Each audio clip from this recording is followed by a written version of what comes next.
Street, it's confusing, we're going back and forth. Just state your name and your address. Yes, good evening, citizens of Vermilion, citizens of Ohio. I'm Josh Hohman. I come before you all tonight to share my story in a short summarized form, as I know now more than ever time is of the essence.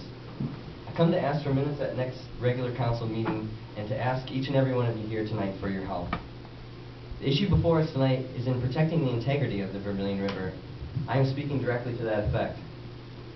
An injection well was proposed by a Texas company, and I cannot stress enough, very well could still be placed about 3.5 miles from the Vermilion River, located on Heartland Center Road just off of Route 18 in Huron County.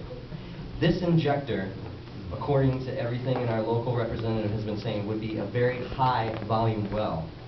10 to 15 rail cars a day filled with what people have been calling salt water, water used in association with oil and gas, fracking fluid, drilling, wells, and so forth. What this fluid to be injected in our earth 3.5 miles from the Vermilion River, actually correctly called in the industry, is brine or brine water, which is stated so in the public notice in the legal section found on page 3 of this handout to council. May I approach? Yes, you may give it to the clerk of council.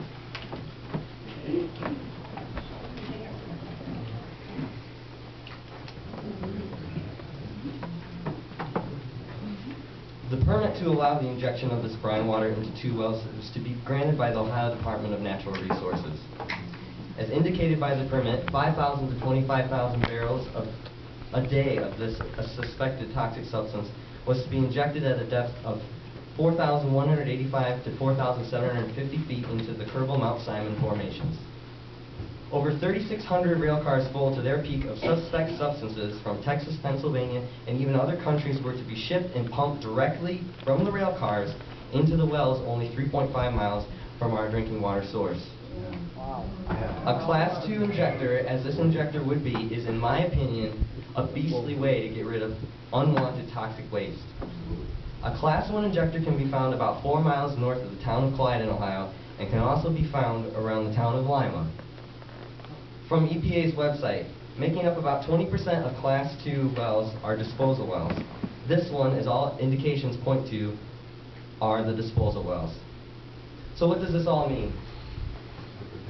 What is waste product from fracking? Brine. What is to be disposed of in massive amounts? Again, a direct quote from EPA's website. Often saltier than seawater, this brine can also contain toxic metals and radioactive substances. It can be very damaging to the environment and public health if it is discharged into surface water or the land surface, end quote from the EPA website. Maybe the only regulation required of this injector would be to spot check it every 5 years, and it would only create 5 jobs. Casings do fail. The amount of pressure, 1,085 psi, is immense. Earthquakes are also a possibility for leakage. There has been an earthquake recently in Fostoria, and even a closer one, a magnitude 2.7 in Greenwich.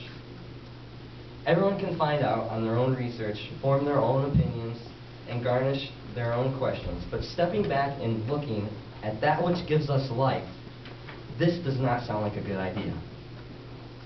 Either way, I personally and democratically choose certainty in the protection of the things that give us life, our air, our water, and our soil. Amen. And most importantly, the development of our children. Do we forget that we are arguably 70% to 90% water, that we shower, wash our clothes, soak our dishes, swim, drink, and put the food that comes from the ground into us to become part of us?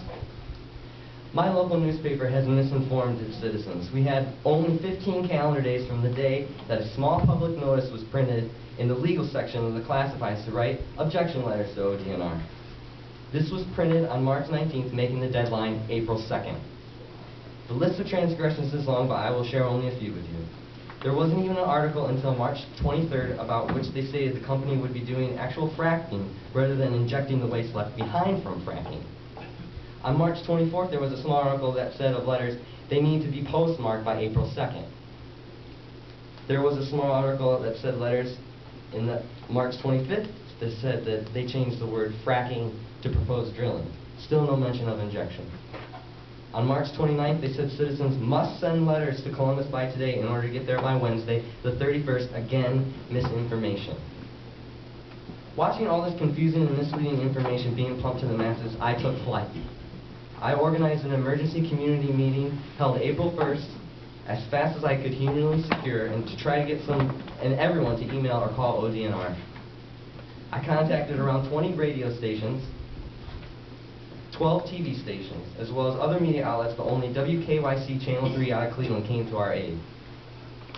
I asked hopeful candidate for U.S. Senate Warren Brown from Clyde to come and speak to our community, as he has had a similar 3-year struggle with environmental agencies in finding answers for his youngest daughter, Alexa, whom he has recently lost to brain cancer.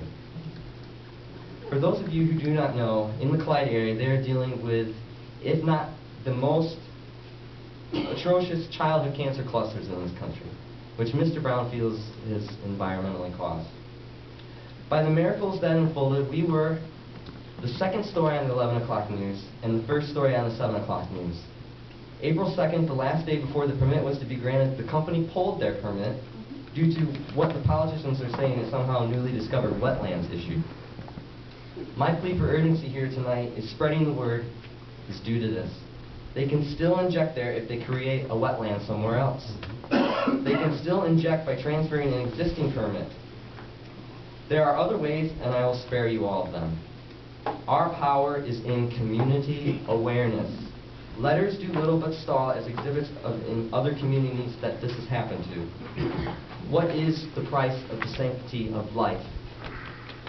All I know is that for my future children, for Vermilion's children, for all the children that play in and drink the water, that this should metaphorically and literally not be swept under the rug.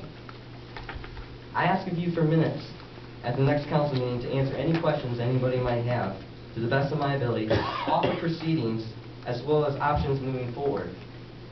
I ask of you your help in raising the awareness of this issue, as that is our only hope for now. I do not possess the funds to stop this alone. If you put all the monies of all the citizens of all the counties around here, that might not be enough.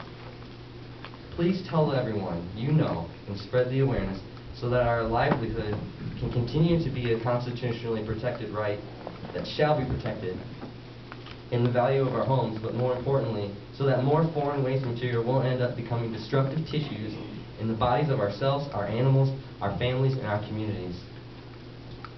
Everyone here, I plead you to see with your own eyes that you can visit www.wkyc.com, Channel 3 out of Cleveland, and search Huron County. It's the first thing that comes up. You can also visit YouTube and search for Huron County Injection to see the meeting. Again, forward these links to everyone and anyone whose intentions are in life. Please, I cannot stress enough to forward these links. It may be our only hope. Pray for life, and may God bless us all.